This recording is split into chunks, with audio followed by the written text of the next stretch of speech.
the dead. Who can save us from our sin? He is our hope, our righteousness. Jesus, only Jesus. Who can make the blind to see? Who holds the keys that set us free? He paid it all to bring us peace. Jesus, only Jesus. Holy King Almighty, Lord, saints and angels all, I join with them and bow before Jesus, only Jesus. Who can command the highest praise? Who has the name above all names? You stand alone, I stand amazed.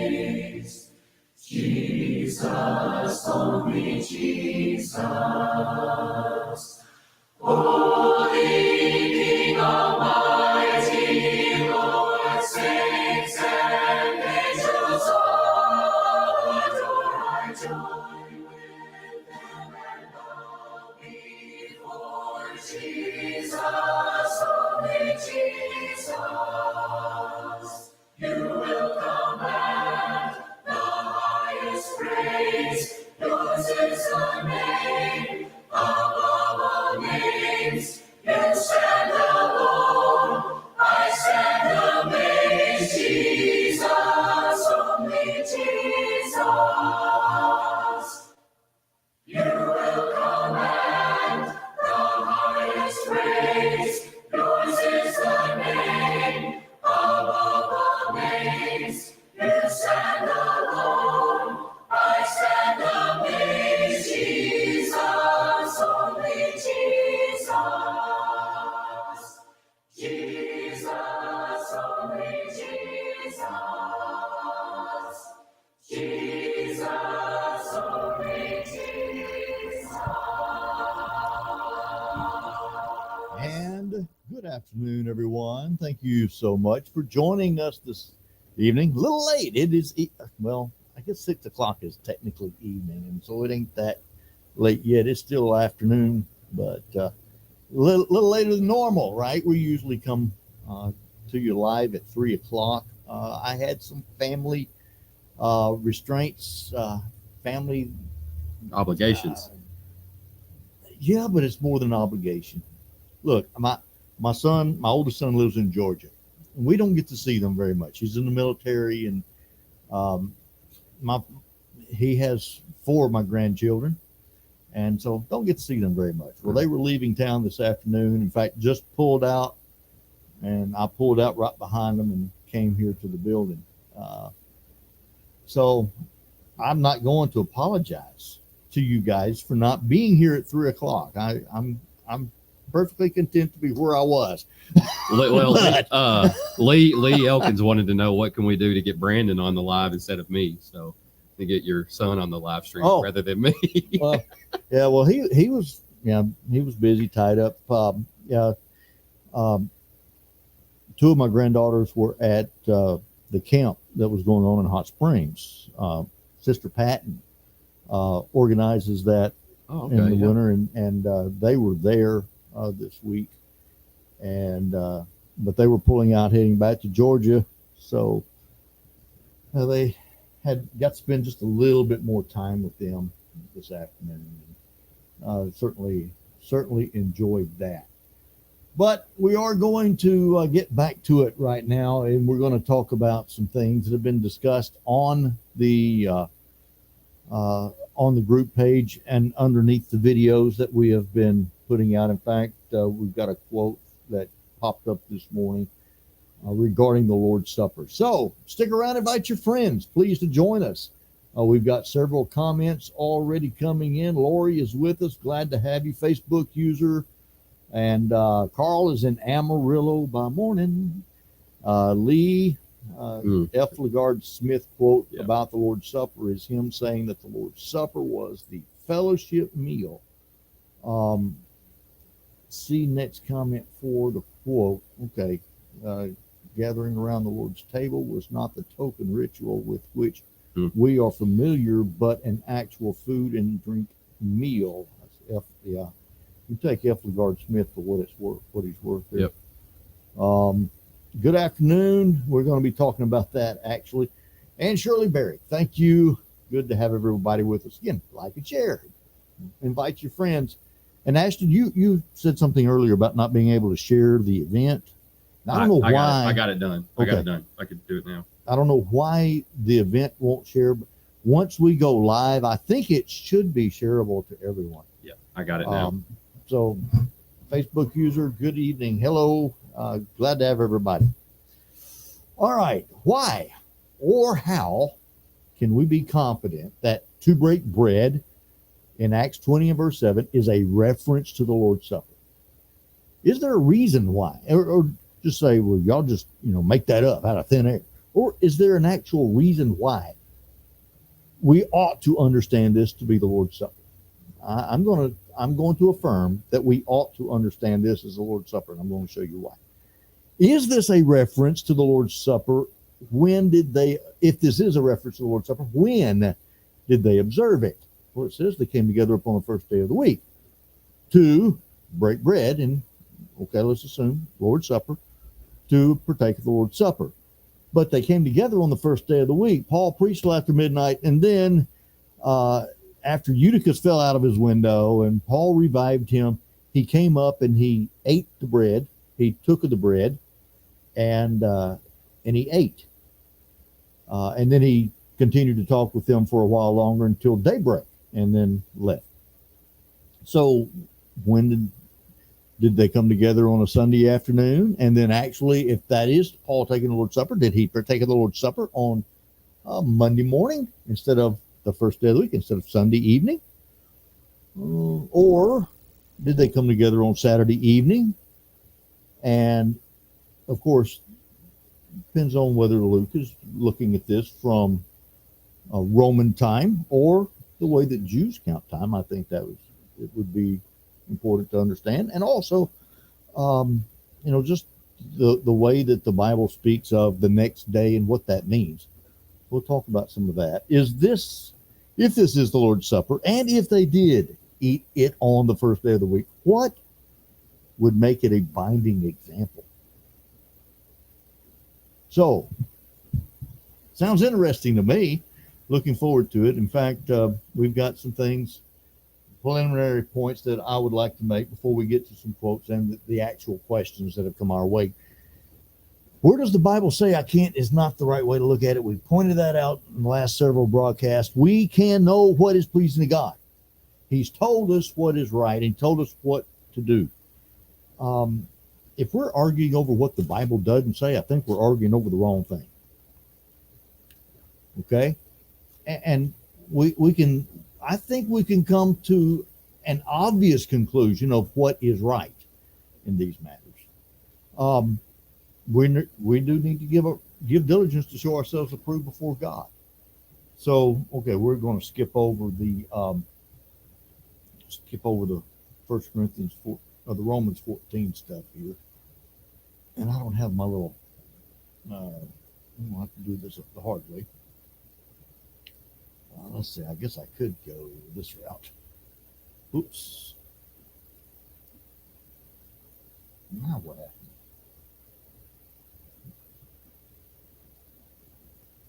I lost my I think Don forgot how to use the computer. No, where's there it is. There it is. It disappeared. It disappeared. Okay, let me jump on down here. This is where I want to be. Okay, back to it. There we go. All right. We were talking about Romans 14 earlier this week and the end of last week. And we've talked about Romans 14 is not talking about things that are commanded or things that are sinful, but rather things that are neither. and are matters of indifference to God. So, let's see. This is still not where I want to be. Um, let me scoot on down here. There. Well, I was almost there. Okay.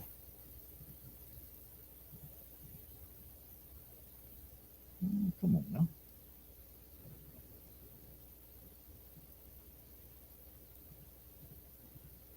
Now what's wrong with it? That's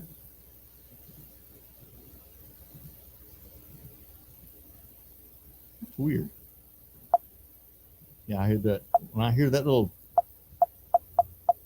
yes, you can hear. You don't have to hear it from I can barely hear. Yeah, that's not good because that means that something's not working correctly. So, what does that mean? That means I'm going to have to do this. Quit and reboot. Okay. All right. Well,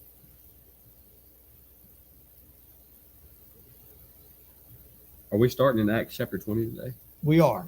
So we are starting Turn in in your Acts chapter Bibles to 20. Acts 20 because that's what we're talking about. Acts 20.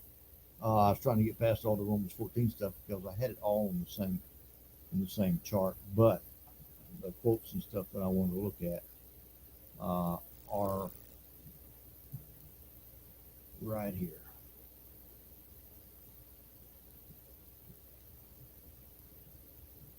There we go. Okay. Now, I'd made a point earlier about Acts 20, verse 7, because the question came up. How do you know that um, reference of the breaking bread is to the Lord's Supper?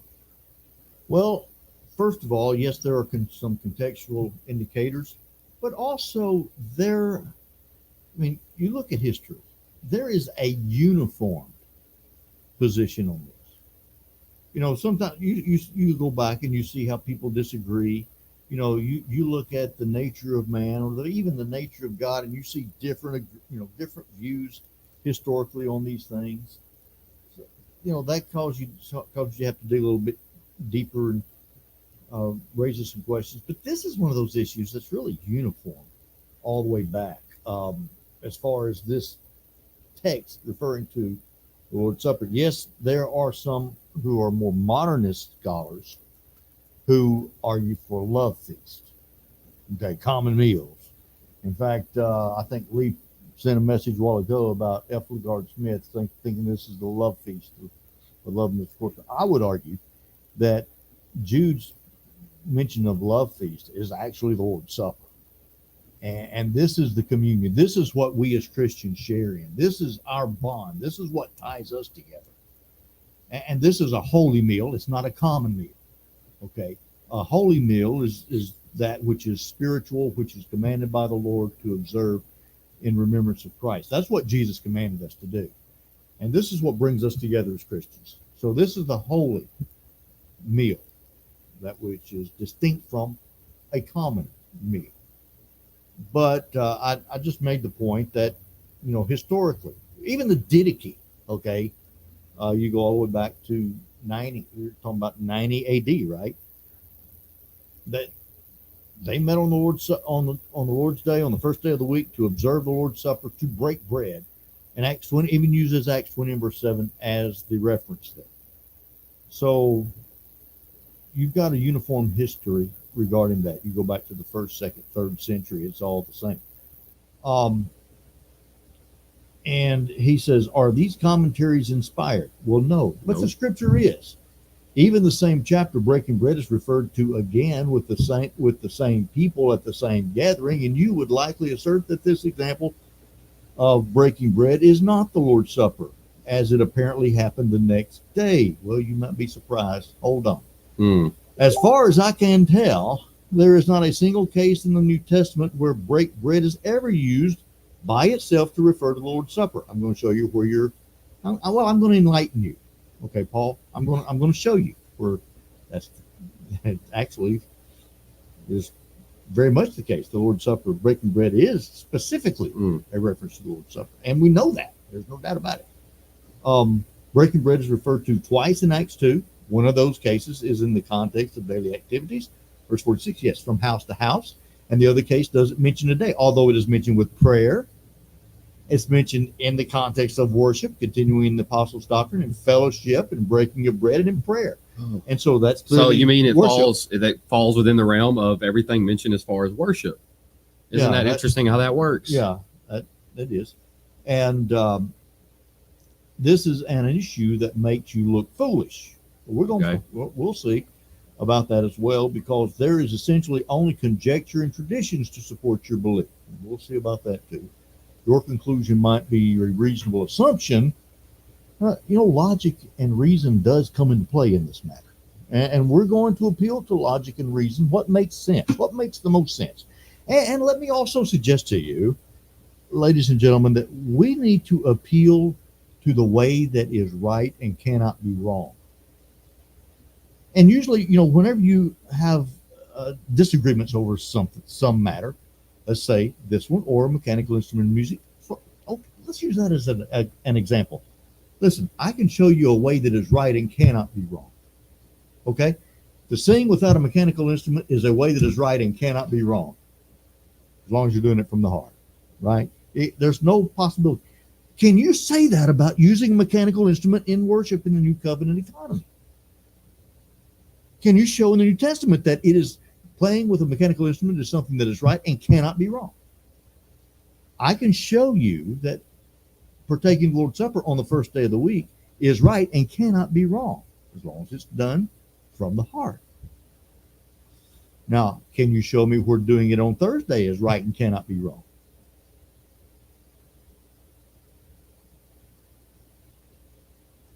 A lot of times it does boil down to logic and how we're looking at things and the perspective that we take on a particular passage. With Acts 20 and verse 7, let's say, let's just for a second, suppose that this was written to Sabbatarians, which we were talking right before we got on about the Sabbath. If this scripture, Acts 20 and verse 7, said, and upon the Sabbath, when the disciples came together to break bread, do you think those Sabbatarians would sit around and go, well, which Sabbath are we talking about? Are we sure that this is the Sabbath day? Actually, the Greek translation, I believe in the ASV and maybe the NIV and a couple other, several other translations, when it says upon the first day of the week, that is specifically in reference to the first day of the week, not in reference to Saturday. So they wouldn't sit around and argue about this. Yeah. Well, Sabbatarians, Seventh-day Adventists, etc., they do try to make arguments because, of course, out of their lack of understanding, when they look at the Greek and it says Mia Sabbaton, what they see is, Sabbaton, Sabbath, that's the Sabbath day. Not knowing that the Jews reckon time from the Sabbath. You have the Sabbath, then you have the first act of the Sabbath. Mia, cardinal number 1, first day after the Sabbath.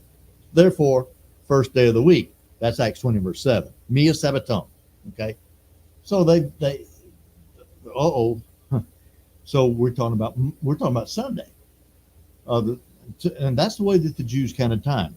1 Sabbath, 2 Sabbath, 3 Sabbath, 4 Sabbath, 5 Sabbath, 6 Sabbath. The Sabbath. That's the way they looked at it. So they counted from the Sabbath. Nevertheless, the Didache says, Christian assembly on the Lord's day, but every Lord's day do ye gather yourselves together and break bread and give thanksgiving after having confessed your transgressions, that your sacrifice may be pure. Okay. Mm-hmm. So they're coming together, assembling on the first day of the week to break bread. Notice Justin Martyr in 150 AD says, and on the day called Sunday, all who live in cities or in the country gather together in one place, and the memoirs of the apostles or the writings of the prophets are read as long as time permits. Then, when the reader has ceased, the president verbally instructs and exhorts to the imitation of these good things. Then we all rise together and pray, and as we before said, when our prayer is ended, bread and wine and water are brought, and the president in like manner offers prayers and thanksgiving according to his ability, And the people assent, saying, Amen, and there is a distribution to each and a participation of that over which thanks has been given. So, of course, the wine and the water, the wine is cut with the water. It's what the fruit of the vine is cut with the water. But nevertheless, you've got the fruit of the vine and you've got the bread. Clearly, that's a reference to the Lord's Supper, wouldn't you think? I mean, this is in their worship assembly. It's like in the Didache, gather together to break bread. Another person, Jeremy Carroll, says, as a primer for what I was reliably informed Friday would be a lesson on Acts 27. I asked the following questions. What is the range of time they could possibly have performed the act of assembly? That is, they gathered on the first day of the week. We're told that's when they performed the act of gathering. In the context, what is the range within that day? It is possible they could have gathered. What is the range of time they could have been together? Well, it actually tells us. I think we know that. Was Paul breaking bread the Lord's Supper? Is anyone else recorded to have broken bread in the account? What parts of the account, let's say it's verse 7 through 12, unless you have something else in mind, are not the Lord's Supper? In other words, is, for example, Paul reasoning for a long time or in the first place part of the Lord's Supper? When, where in the passage did the Lord's Supper begin and end? Tackle that however you wish, provided the underlying object of the question is addressed. That being, identify as much as possible when and where in the meeting the Lord's Supper is taking place. I have plenty more questions, but I think this narrow focus is more useful than taking it as a whole. Please consider this and respond in the Friday study. Whomever else wishes to discuss these specific questions here, go for it. I'm happy to oblige. First one I want to answer real quick and real easily. Is anyone else recorded to have broken bread in the account? When the disciples came together to break bread. Yeah. I don't see how that's I really don't see how that's a complicated. No, they came together for a purpose to break bread. I'm going to take it that it is implied that they did, even though it doesn't specifically say that they did. They came together for that purpose. Did they not do what they came together to do? I'm going to assume that they did, and I think I'm reasonable in that assumption. I think that's logical. If I said Don and his family came over to my house to eat, would that imply that your family didn't eat? And I came over to your house, and we visited for a while, and we talked about different things. In fact, we played some games, and then it says, and Ashton got up and fixed himself something to eat. But, it doesn't say that we sat down and ate. It doesn't say anything about us eating together. It doesn't say what I had for my supper. It doesn't talk about how you skimped my plate and you didn't put as much up on my plate as you did yours. It doesn't mention all that stuff, all the details. But it does say that I came to your house to eat. And then it mentions you eating. But it doesn't say, can we not assume, and rightfully so, that I eat as well? I think so. So something else here. What was I going to mention? I guess the first thing we ought to do is just go to the passage, right, and look here in Acts chapter 20 and verse 7. I do want to point a couple of things out. Okay, just kind of walk through this. Now, on the first day of the week, Nia Sabbaton, that is Sunday, when the disciples came together to break bread.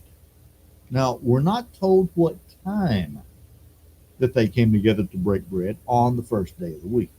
Doesn't mention that. Now, during those days, Sunday was a typical work day. In the pagan world, it was a work day. It was a normal day. It was like our Monday. Okay, it was just a normal day. They placed no significance on it. So when did they come together? What did they come together on Saturday evening? Which, if you're looking at it, and if Luke is looking at this from Jewish time, when did the first day of the week begin? if this is from a Jewish perspective, when did the first day of the week begin? What, 6 p.m.? 6 p.m. on Saturday on the Sabbath day. Sabbath goes from 6 p.m. our Yeah. Friday To 6 to 6 p.m. p.m. next Sunday. on our Saturday. Sunday.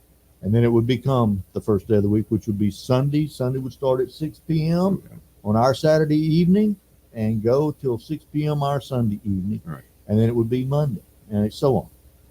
So that's one way. Now, if Luke is looking at this from Roman time, and many of the pagans did indeed look at things from Roman time, but of course, when you look at these early churches, most of these early churches were primarily Jewish. Okay, especially in Asia Minor. Okay, it wasn't until you got over into Macedonia and Achaia that they became more primarily Gentile churches. But in Asia Minor, they were primarily Jewish churches, people who were fleshly Jews. Okay, primarily. There were Gentiles as well, but there's a mixture. But more Jews than Gentiles. So it's not unreasonable to think that, first of all, Luke is looking at this from the standard Jewish perspective. That's the way he denotes time in the book of Luke. And yes, he mentions midnight, which is a Roman concept. But I do believe that he's still looking at this from a Jewish perspective. And by the way, midnight is not necessarily 12 p.m. specifically. It's in the middle of the night. When the disciples came together to break bread, I want to point something else out to. Well, but wait a minute. Hold on. I'm getting ahead of myself. If Luke is looking at this from Roman time, then they more than likely came together on Sunday afternoon late before dark, and they assembled. And now that would present more complications, because then we would have a difficulty when Paul did come up and break the bread. And the definite article "the" is there, by the way, in verse 11. So is that the Lord's Supper?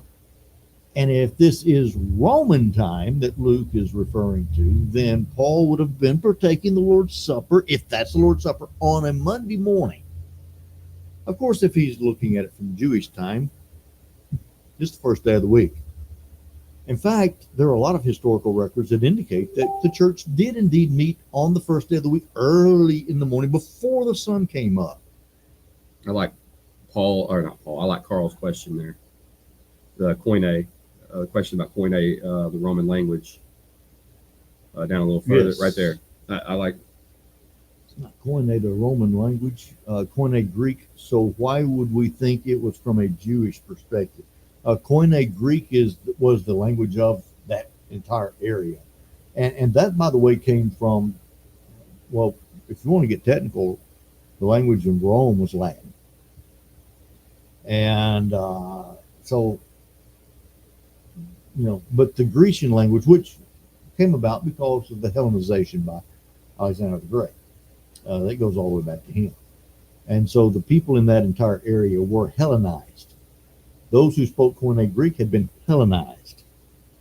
So that is more of a Grecian perspective. However, it was, these Jews had been Hellenized, but they still looked at time as Jews, because that's what all of them were. Now, Luke wasn't a Jew.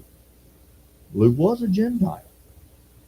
And so that's what kind of throws the wrench. If this was Paul, talking, or if this was John or Peter, I don't think there'd be a question about, well, this is, he's looking at it from Jewish perspective. But Luke, there has been some question about whether this is Gentile.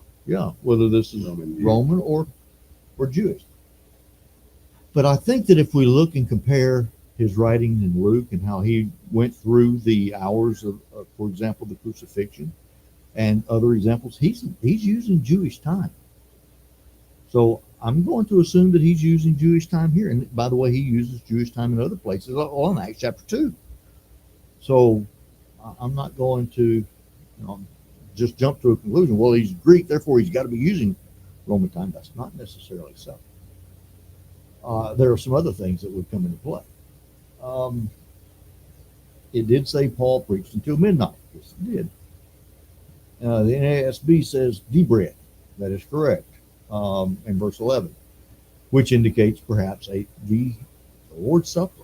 Uh, that's what many people take from that. Pliny says a fixed day, Lord's Supper. Yes, and like I said, there are many examples historically of that. So some versions say every first day of the week. 1 Corinthians chapter 16, verses 1 and 2. It's even more intense. Every first day of the week. So it's definitely implied in all that. So, okay, Jewish time or Gentile time? Okay, let's kind of put that on the shelf for a second. Let's walk through this a little bit more. When the disciples came together to break bread,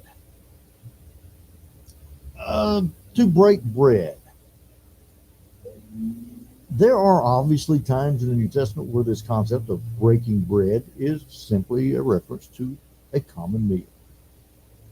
Me and Ashton could go and break bread together, and you wouldn't, if I were to say that, you would not automatically think that I'm talking about the Lord's Supper. We're breaking bread. We're going to eat somewhere. It's an idiom even for us, though. It would be an idiom. We're going to eat lunch together or dinner together. But we do find many times it being a metaphorical expression, an idiom for the Lord's Supper. Matthew 26 and verse 26. On the night of his betrayal, Jesus took bread and broke it. Breaking bread. In 1 Corinthians 11 and verse 23, listen carefully to this. In fact, I need to turn over here and look at this. 1 Corinthians chapter 11, beginning in verse 23. Paul emphasized again how Jesus took bread and broke it. Now, this is something that the Apostle Paul had instructed the church previously to be engaged in. He had already told them and instructed them about this. But now they were perverting that. How are they perverting it? They had turned it into a common meal. They had turned it into a common meal. In fact, if you go back up to verse 20, you don't even have to start at 23. You start in verse 20 of 1 Corinthians chapter 11. There's that phrase again, when you come together, right? When you come together. Well, when they were coming together, what were they doing? Therefore, into one place, this is not to eat the Lord's Supper. So they clearly had the wrong understanding of what the purpose was for coming together. Which seems to imply what? Why were they supposed to come together? For what reason? To worship. Right. Now, notice, in fact, specifically there in verse 20, therefore, when you come together in one place, it is not to eat the Lord's Supper. For in eating, each one takes his own supper ahead of others, and one is hungry and another. What, do you not have houses to eat and drink in? Or you despise the church of God and shame those who have nothing? What shall I say to you? Shall I praise you in this? I praise you not. I do not praise you. No. Now, okay, so it's not the Lord's Supper that they were actually doing because they were perverting it. Right. Now, he says in verse 23, though, for I received from the Lord that which I also delivered to you, that the Lord Jesus, on the same night in which he was betrayed, took bread, and when he had given thanks, he broke it and said, take, eat, this is my body which is broken for you. Do this in remembrance of me. In the same manner, he also took the cup after supper, saying, this cup is the new covenant in my blood. This do as often as you drink it in remembrance of me. And as often as you eat this bread and drink this cup, you proclaim the Lord's death till he comes. Okay, so what are they doing? What are they supposed to be doing? They're supposed to be taking the Lord's Supper.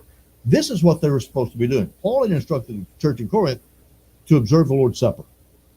Jesus, when he gave this institution to his disciples, he said, do this in remembrance of me. They were to do it, thus in the form of a command. And then you scoot down to verse 33. Verse 33, I believe, drives the point home, verses 23 through 26. Yep. If anyone's hungry, let him eat at home. Okay. So there is the example here of Paul forbidding them to come together for this common meal for a common purpose, but they're to come together for a holy purpose, and that is to partake of the Lord's Supper. And that's what they're to do in remembrance of Christ. There's another aspect of this. Turn over to 1 Corinthians 10 and verse 16. Just right the previous chapter. And notice what Paul says, the cup of blessing which we bless, is it not the communion of the blood of Christ? The bread which we break, is it not the communion of the body of Christ? For we, though many, are one bread and one body, for we all partake of that one bread. Okay, so what are we doing? We're breaking bread. This is the communion, and Paul is even using this to reference the communion which Christians are to observe. Okay, so this same phrasing is used in Acts chapter 2 and verse 42 as far as worship goes. The breaking of bread being communion, and to do this with our brethren, because this was the pattern given by the apostles. And notice in Acts 2:42, and it was mentioned earlier as well, and Carl mentions this as far as the New American Standard Bible, Acts 20 and verse 11, the bread. Notice in Acts 2 and verse 42, again, the bread is there. The definite article is there. The breaking of the bread. And so, yes, those are things that were done as they were worshiping and fellowship together. Okay?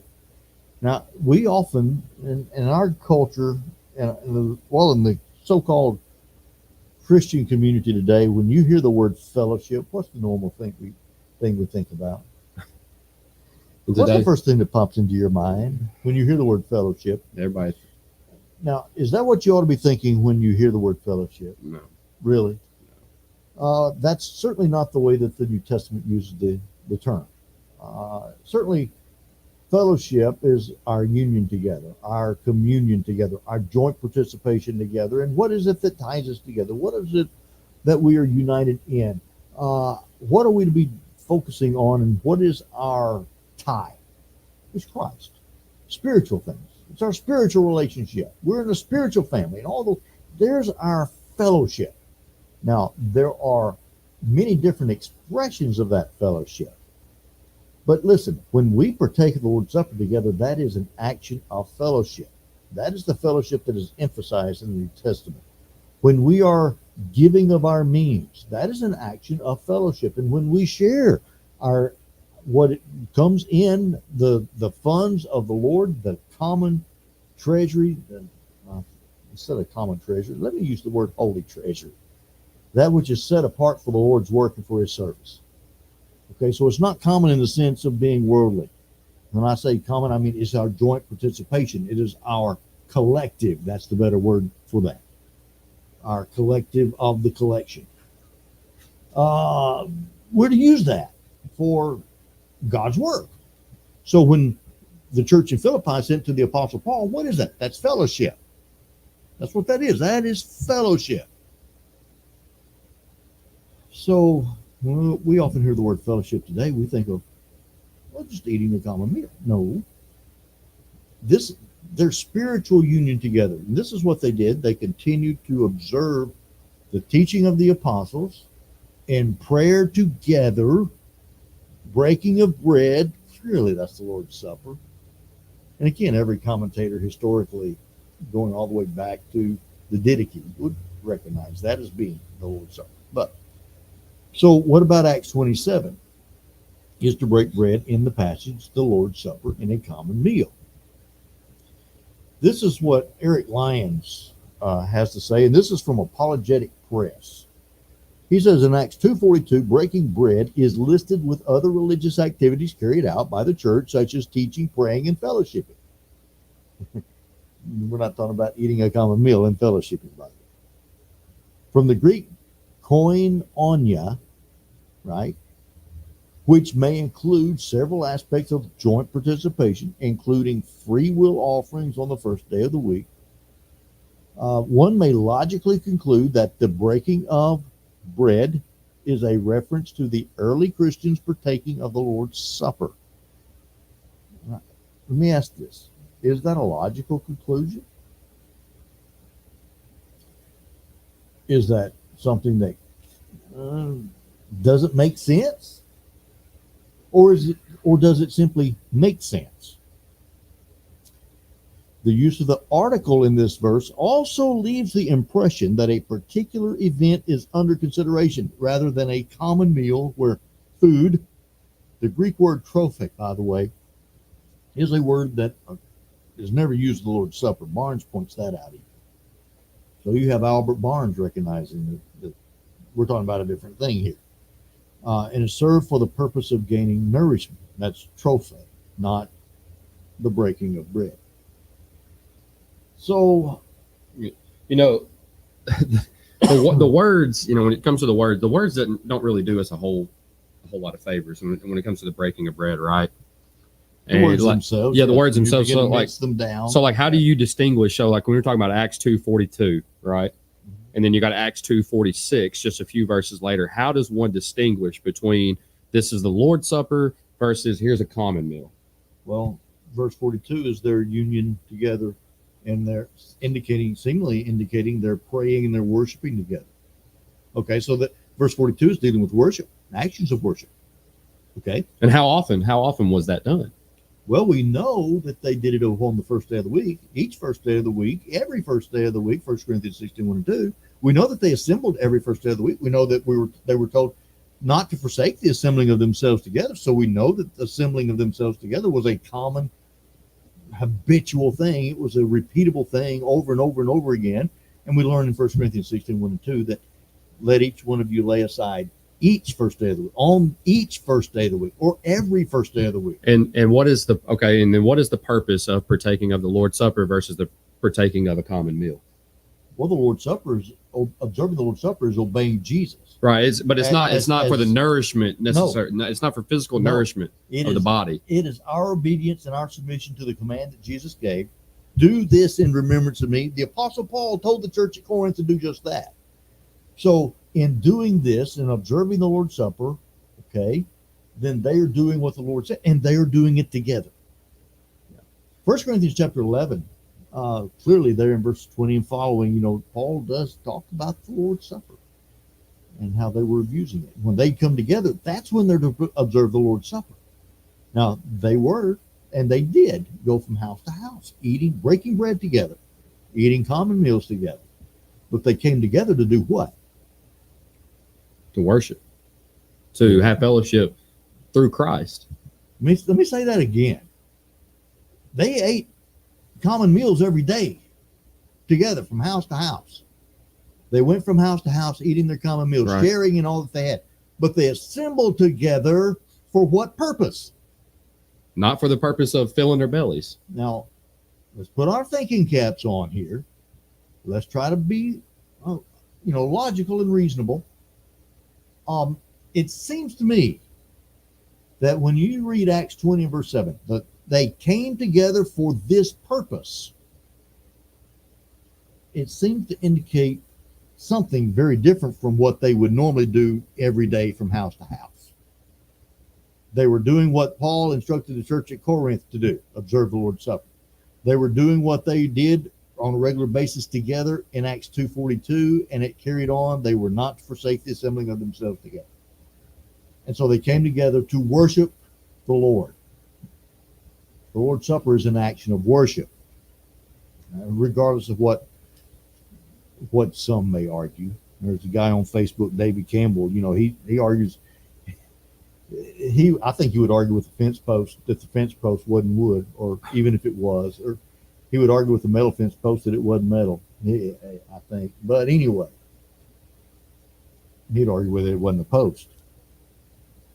I find it interesting in verse 7 of Acts chapter 20 that the first thing mentioned as far as the brethren coming together, the very first thing mentioned about the brethren coming together was for the purpose to break bread. Mm-hmm. It's very specific as to why they were with one another. So notice here are some other thoughts. The verb to break bread is a Greek infinitive on purpose to show why they came together. Why did they come together on the first day of the week? On this occasion, to break bread. And of course, it is implied. You may disagree with me, You may think I'm missing the mark here, but it is implied in this context that this is something they did every first day of the week. It's stated actually and implied in 1 Corinthians 16 and verses 1 and 2. We know that they assembled on a regular basis. Here we see when that regular assembly was. Paul waited for them to come together. Notice Paul, although hurrying to Jerusalem for Pentecost, abode in Troas for 7 days.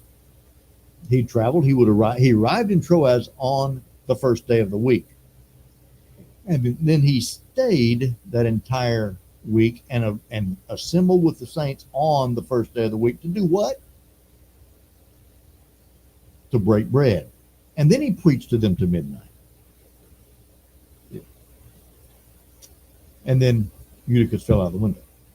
And then he was revived, and Paul spoke some more. After he had broken the bread, and ate. So that's another.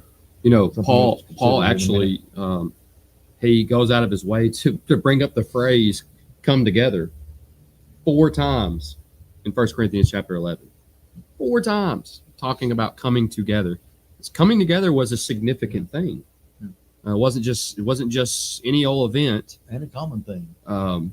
So it was something to be taken very seriously by the brethren. And as verse 20 there says, 1 Corinthians chapter 11 verse 20, for what purpose again? To eat the Lord's Supper. Again, I don't understand why people understand that the purpose of coming together is not for what can I get out of it.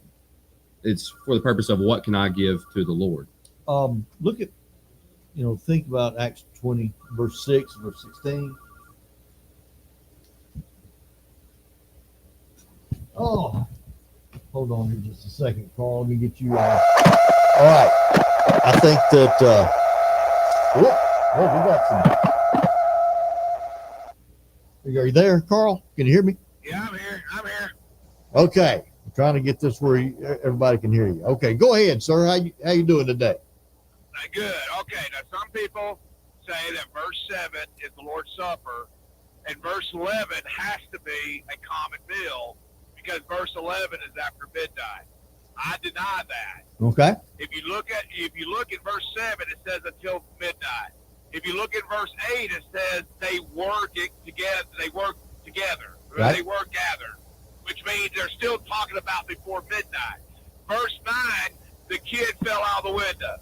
Verse 10, Paul went down there with no time reference, and it's still before midnight. In verse 11, they broke the bread, and there's about 6 different translations that uses the definite article there, by the way, not just the NSAB. Right. But anyway, they said the bread, and then they eat. Now, we still don't have a time reference. We're still before midnight until when?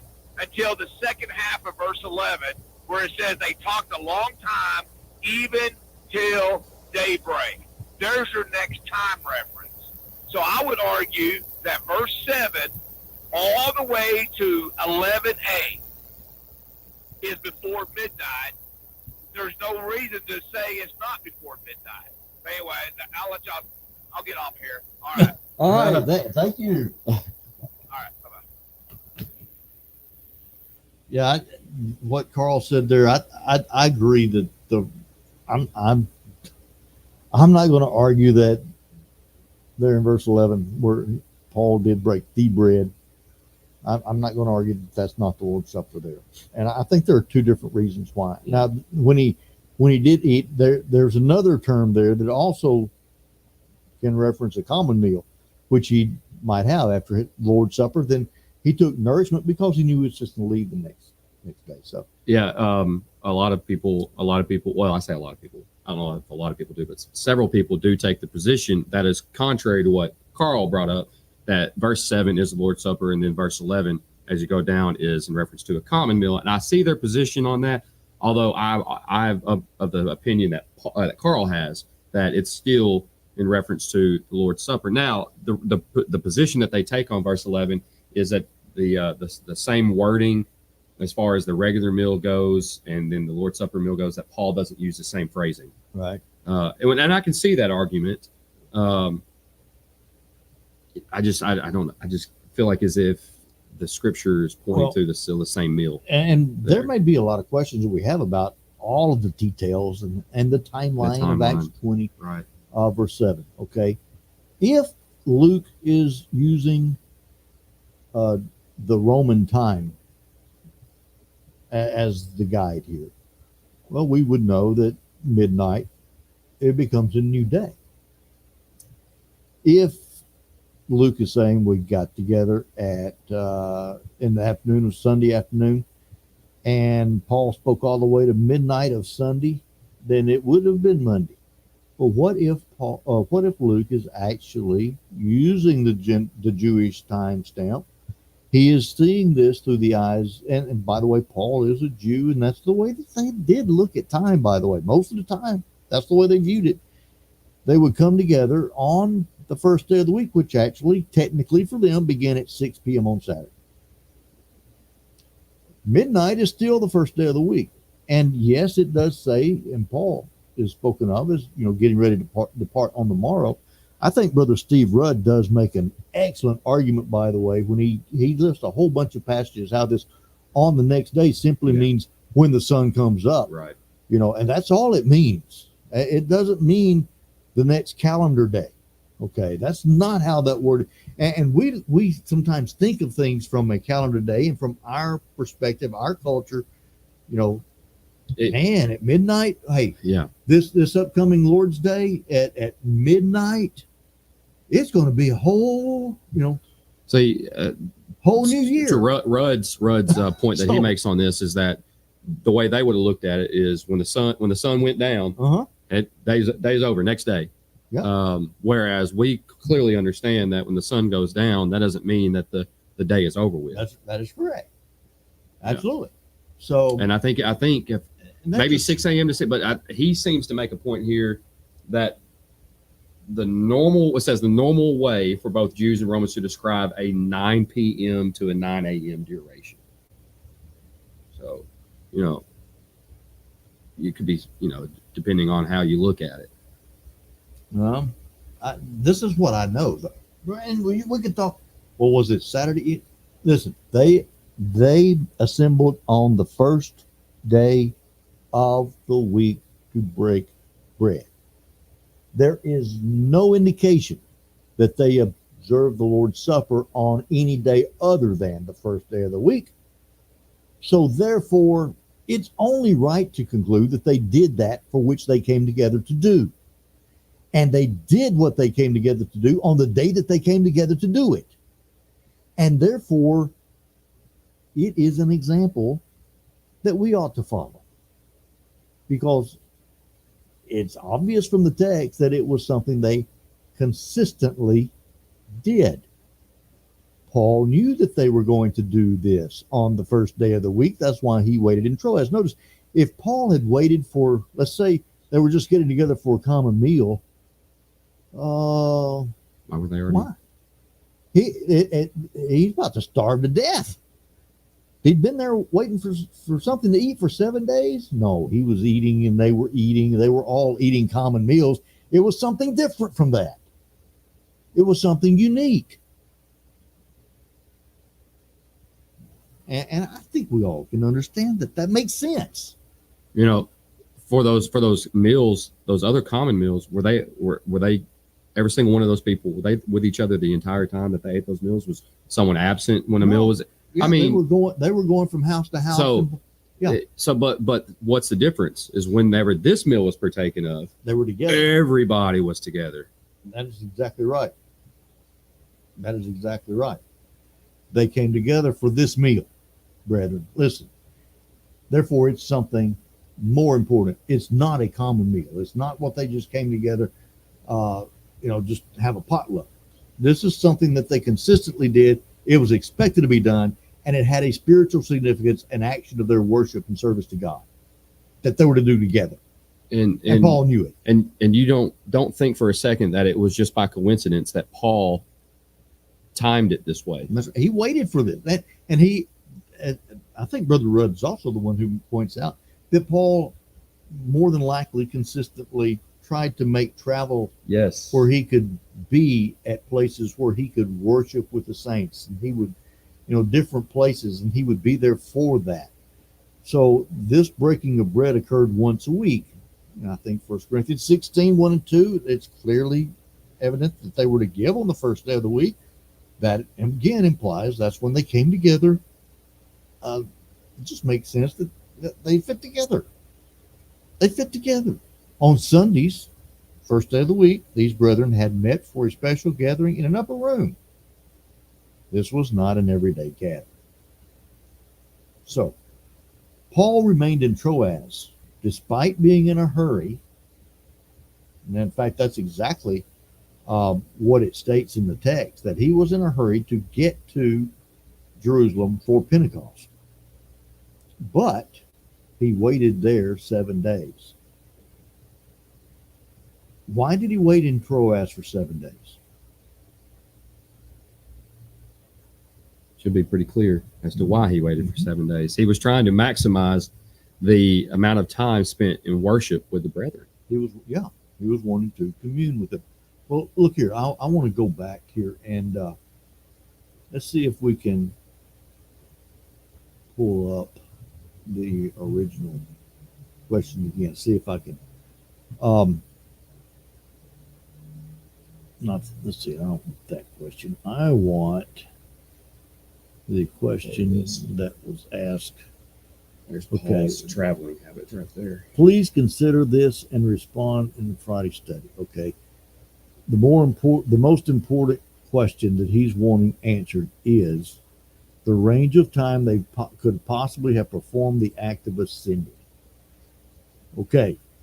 Again, if we're looking at Jewish time, which I'm going to assume that that's the way Luke is writing this and looking at it, because that's his typical way of looking at time, counting time.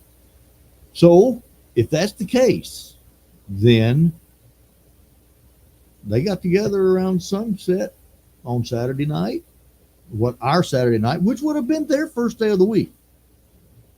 Okay? We do, I think, have trouble getting our minds wrapped around that. Right. We think like Westerners. See, I know I do. I personally have a tough time wrapping my mind around that concept. But because we're not Jewish, we're not familiar with that culture. We're familiar with our culture. And listen, I think that we are to observe the culture where we are.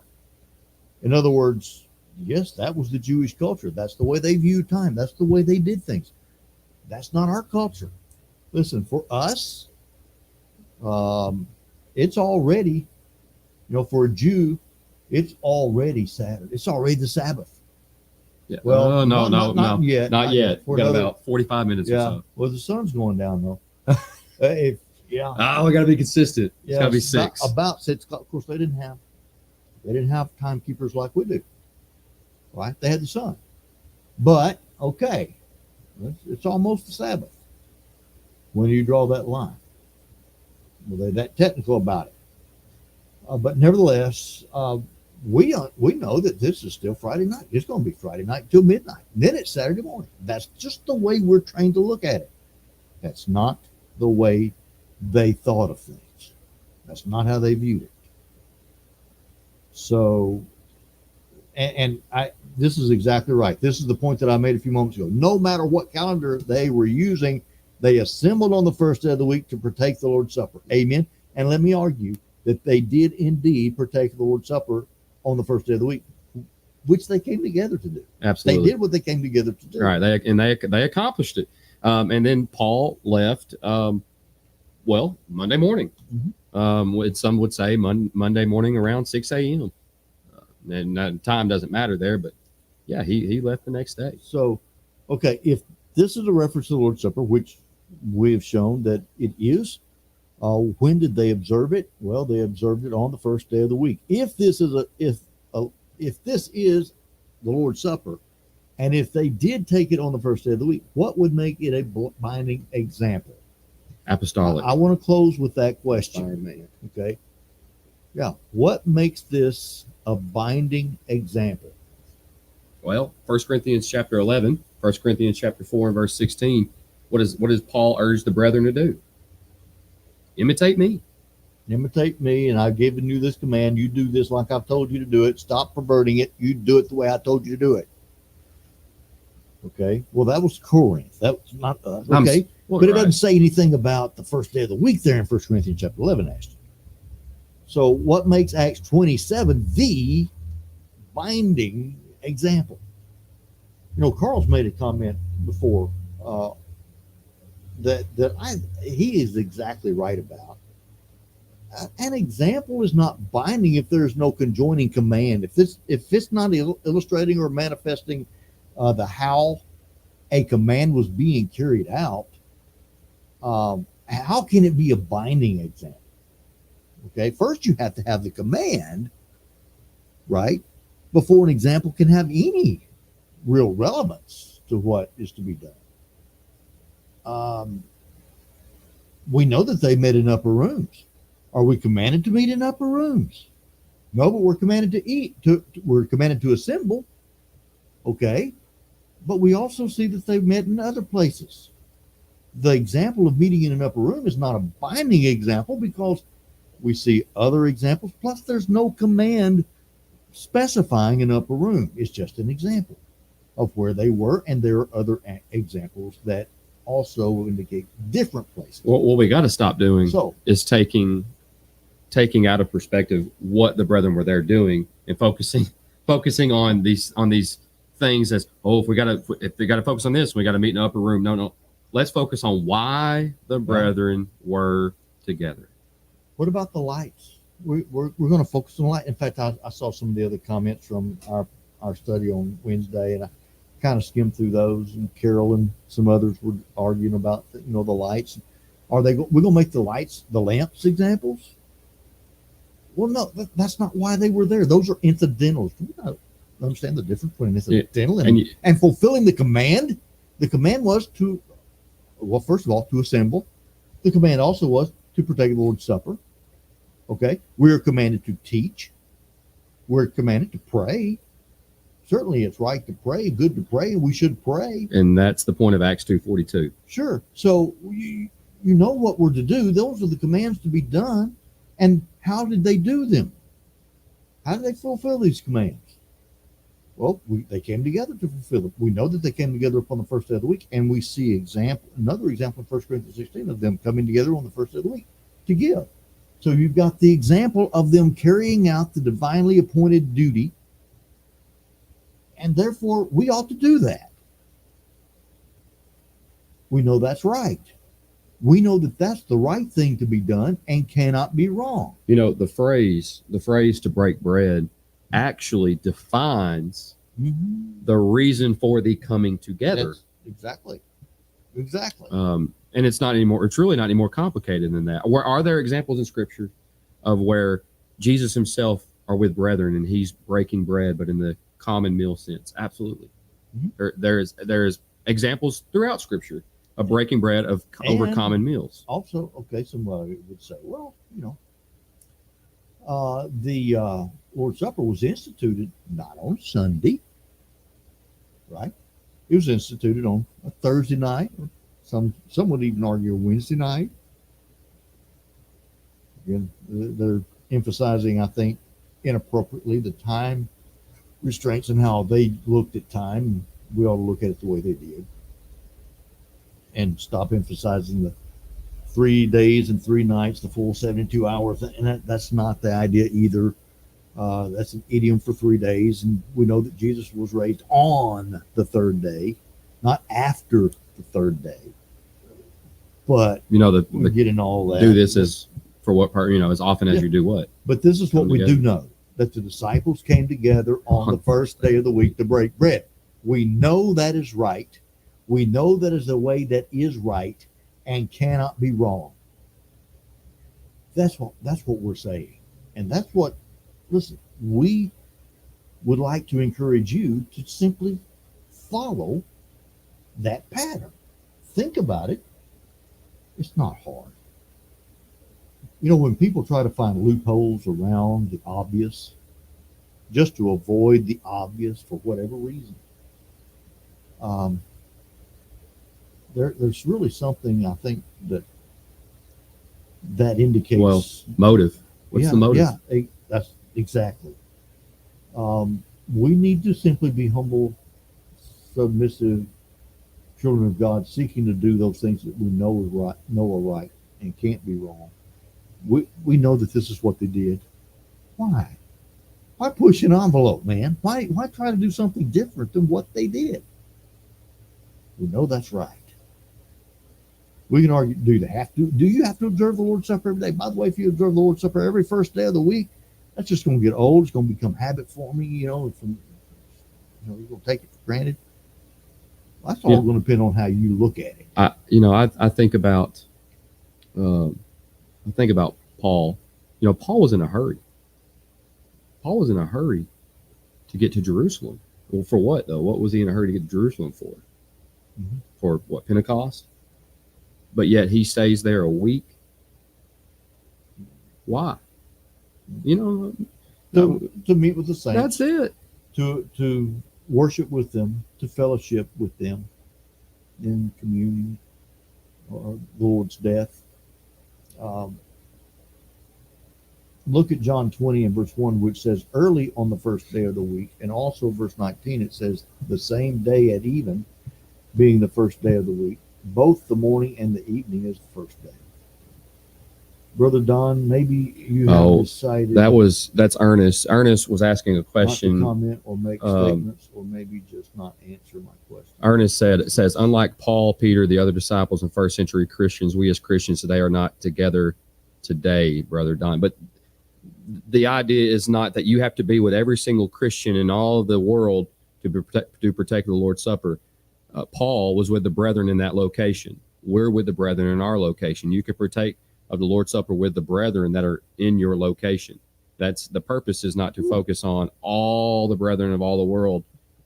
Although I would argue and say that if you are partaking of the Lord's Supper upon the first day of the week, you are essentially in fellowship with Christians everywhere. Going back over some of the comments, we did skip over some, but I don't see Ernest's comment there. Terry Wayne Benton says the bread which we Christians break is not the communion of the body. Yeah. We did look at 1 Corinthians 10:16, but yes, that's a reference to the Lord's Supper, unless context indicates otherwise. Okay, I think we've pretty much caught up. It's right there where it says unlike Paul. That one right there, that's from Ernest. Okay. Yeah. That's what I was talking about right now. Yeah. Christians in Philippi assembled together, and they were to assemble together. Christians in Corinth were to assemble together. If they didn't, then they were not following the teaching of the apostles. And we need to assemble together. Christians in, we're up here in Little Rock, Bryant, and yes, there are 2 or 3 different congregations in this area. They're not real close to each other. I mean, we're 30 miles, 20, no, we're not 30 miles, 10 miles from a couple of them. But yeah, I mean, there were things concerning the Lord's Supper like we didn't discuss. It's not just get together to observe the Lord's Supper. When you do observe the Lord's Supper, you're also supposed to observe yourself, to examine yourself, determine whether or not you're partaking of it in a pleasing manner. There's a lot of other things that go along with it other than just the day of the week, obviously. Lord willing, next Wednesday night, going to be looking at the Lord's Supper specifically and this matter of authority. So, in our Wednesday night Bible study, we've been studying authority. Now we're making applications. How do we apply the principles that we've learned and how to establish authority to the Lord's Supper? So that's what we're going to be doing this upcoming Wednesday night. So anyway, Ashton, we've gone for an hour or over an hour. And we did this Wednesday. Well, it happens quite a bit when we're dealing with different questions that come in, and we begin to talk about a passage, and we get comments coming in from those who are listening and watching. Got a lot of viewers today. A lot of comments, very good comments too.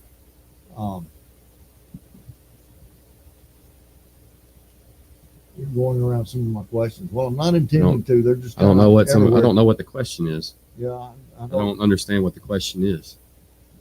Yeah. Again, we've had a lot of comments, a lot of questions today. So sometimes things do kind of get lost in the shuffle. But I'm trying to stay on point as well. And what does it mean what does Acts 20 verse 7 mean? Let's sum that up real quick before we sign off, okay? We are to assemble together on the first day of the week to observe the Lord's Supper, to fulfill the command that Jesus gave as he instituted it with his disciples. Do this in remembrance of me, which the Apostle Paul instructed the church in Corinth to also do. Do this in remembrance of Christ. And they were to do it together, and this not partaking a common meal, but they were to do this in observing and remembering the Lord's death till he comes, and examine themselves like Ashton was talking about. So this is something that we're to do together. And they were to do that on the first day of the week. Are we doing that? I don't understand. I don't understand what he's getting at. Black and white privileges. I don't understand. All I can say is this: the Lord's Supper is not privileged to color, race, ethnicity. It doesn't matter. The Lord's Supper is for Christians in general. Yeah, we're all one in Christ Jesus. So it doesn't, we need to. I really think we need to stop looking at things black and white. We're all human beings. We're all of the same race. We're all of Adam. We're all of Noah. We're all the same. We're all every single human being. I don't think if you're you're on the side of God as far as their value is concerned. What difference does race make? Cultural background, yeah, sure, but what difference does race make, really? The Lord's church is no place for the Lord's church is no place for racial issues. Nope. Does it exist in the world? Absolutely, but the Lord's church is no place for it. Absolutely. Period. Absolutely. It isn't Saturday night in Jerusalem our Sunday morning in America.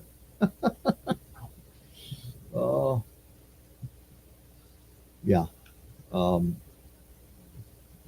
Their culture is different. Now, you know what, Mark, I'm not just real sure about, how they really emphasize time in Israel today. I don't, I'm be honest with you, I don't know. I just studied how the Jews of the first century viewed time, and of course coming out of the law, and how they viewed it, their calendar and all of those things, different than what we would look at it as. So I do think that we need to look at Scripture more from a Jewish perspective, from the culture of the time, than from our culture, because I think if we just like studying the book of Revelation, if we're reading the book of Revelation through Western eyes, we're going to get ourselves in a lot of trouble. We've got to look at it more from their perspective. So thank you, everybody. Lord willing, we'll be back on Monday afternoon. No, we won't. Wait a minute. You know what? Never mind. I'm going to be here Monday afternoon. I don't have anything that will keep me from it. As far as I know, I'm going to plan to be here Monday afternoon. The first day, we're going to get this year started off right. So we'll talk about the need for following God in this new year, and some plans and what we're going to be trying to accomplish. And Mark, you're exactly right. One blood. Period. Amen. Period. That's the way it needs to be. So until Monday, may God bless you. If you're in Central Arkansas, come see us at Bryant Church of Christ, 9500 AR5, Alexander, Arkansas, 72002. Love to have you. Until Monday, may God bless. Thank you, Ashton. Appreciate it. See everybody Monday. Till then, may God bless. You are beautiful beyond description, too marvelous for words, too wonderful for comprehension, like nothing ever seen or heard. Brilliant brass, beautiful and wisdom, brilliant fathom the depth of your love.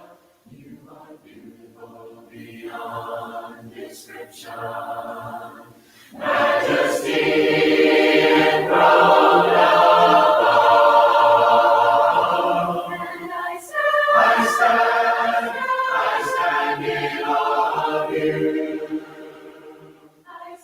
I stand in awe of you. Holy God, to whom all praise is due. I stand in awe of you. And I stand in awe of you. I